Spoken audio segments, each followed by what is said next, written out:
Good afternoon, and welcome back to my channel here at Tierney Therapy. As you can see, I've been in the wars. Myself and a couple of friends went off to play golf. 2 days of golf, an overnight stay. My first away trip in a married life in 15 years. Very excited about the whole thing, playing 2 days of golf. Spending time with other men, having men talk, whatever. Really cool. And then on my first day of golf, I slip and I break bones in my hand, and suddenly I'm house beaten. I'm back in the house here. I can't drive, I can't ride my motorbike, I can't cycle, I can't swim. A lot of things I can't do. It's curtailed my movements an awful lot. And it's very painful and traumatic for me. And it would have been a post-traumatic stress moment, except that I'm in a better place today than I have ever been in my life. 20 years, 30 years, 40 years ago, this would have been a post-traumatic stress event that I would have ruminated over for many years to come. But I'm in a situation here which is much better. But anyway, getting back to what I have to talk to you today about.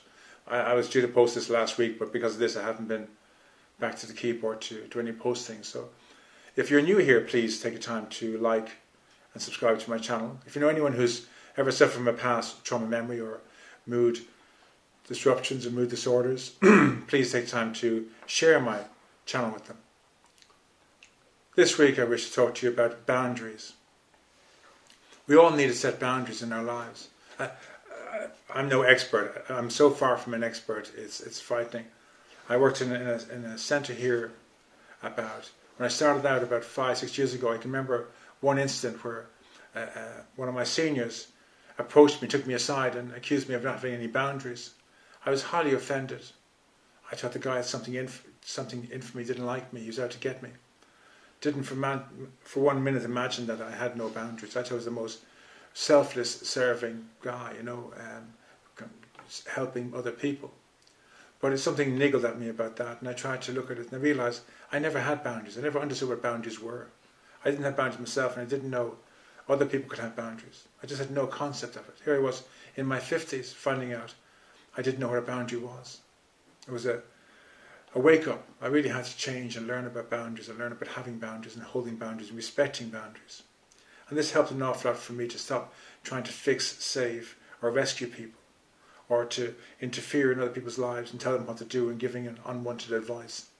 There's a huge lot of this that came in this growth, and this helped me to strengthen my own boundaries, to grow boundaries that weren't there, and to strengthen them and to respect other people's boundaries. Now, it's still an ongoing concern. It's not by any means complete, but it's something we all need to work on, especially those who've suffered from the past trauma memories. We need to learn how to set boundaries. Now, one set is the boundaries around us, with our people around us, about the right to say yes, the right to say no, not interfering in other people's lives, not being codependent, but learning how to stand your own 2 feet and take life in life's terms and know that it's okay to admit you're wrong, it's okay to ask for help, it's okay not to be an expert, it's okay to be a normal person, not better than, not less than. There's that boundary, but there's also the boundary about, I speak in my program here about us being spiritual energy beings living these 24 hours only. Once I wake up this morning, the past me is no longer who I am. I'm 24 hours older, 24 hours more experience of life, more wisdom than I had yesterday. So I'm not the same person I was yesterday. Because 24 hours have passed from yesterday to today, I'm 24 years wiser, older, so I'm not the same person.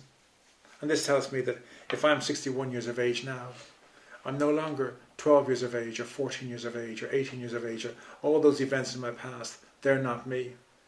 And I have to set a boundary between myself and all the past aspects of me. And likewise, into the future. I have worries about the future with this COVID situation and visas and anything else. I can have worries about the future and about the well-being of my children in the future. But that's not my life yet. I only have these 24 hours. I've got to learn to set clear boundaries between what happened yesterday and what might happen tomorrow. I can make plans for the tomorrow, but I have to set a boundary about what happens in the future and what happened in the past, and know my life is here in the present, and how I can live my life today in these 24 hours. And I have to introduce numbers of things like a 24-hour plan, and different plans for different things, like a food plan for my diet, an exercise plan for my exercise, and so on. Have these plans in place, and how I can give time to people who are important in my life, and organisations I'm involved in, how I can give time to them and work out in those 24 hours what time I have for myself, for family and for outside. But that's my whole life, is these 24 hours. It's setting boundaries about respecting other people's space and my own space. Boundaries about the laws of the land and what I have to obey and what I can and can't do. And in organisations and in workplaces, all these boundaries. But also, my most boundary about past trauma memory is the past event isn't mine. It didn't happen to me today, so it's a memory I'm carrying for a past aspect of me. So what happened to me at age 12, I'm carrying the memory of an event that happened to 12-year-old Richard. What happened to me at the age of 18 didn't happen to me because I'm only here today. I'm carrying a memory of an event that happened to 18-year-old Richard 50 years ago or something, and so on. I can remember what happened to me yesterday didn't happen to me because I'm only here today. So I have to have a boundary about what I've got to deal with, what's my responsibilities, what's on my plate today. And whatever happened to Richard yesterday, that's a different aspect of me. It's not who I am today. So it's a younger aspect. Even if it's only a day older, it's a different aspect to who I am. So what happened yesterday didn't happen to me. It happened to a younger aspect of me. We can do timelines, and you can mark out in your timeline what's happening today, and then what happened to you yesterday and last year and 10 years ago and 20 years and 30 years ago, and work through those events in releasing them. But the thing is, I'm only meant to deal with what's happened to me today. And to deal with this, I have to incorporate some sort of a spiritual recovery program. And there's tremendous 12-step programs out there to help people. There's therapists and psychotherapists. There's your local pastor or minister. There's so many organisations and people out there who can help you live more present in the day. But we have to find a way of setting a boundary to separate ourselves from our past aspects, to give the burden we've been carrying all these years back to their rightful owners.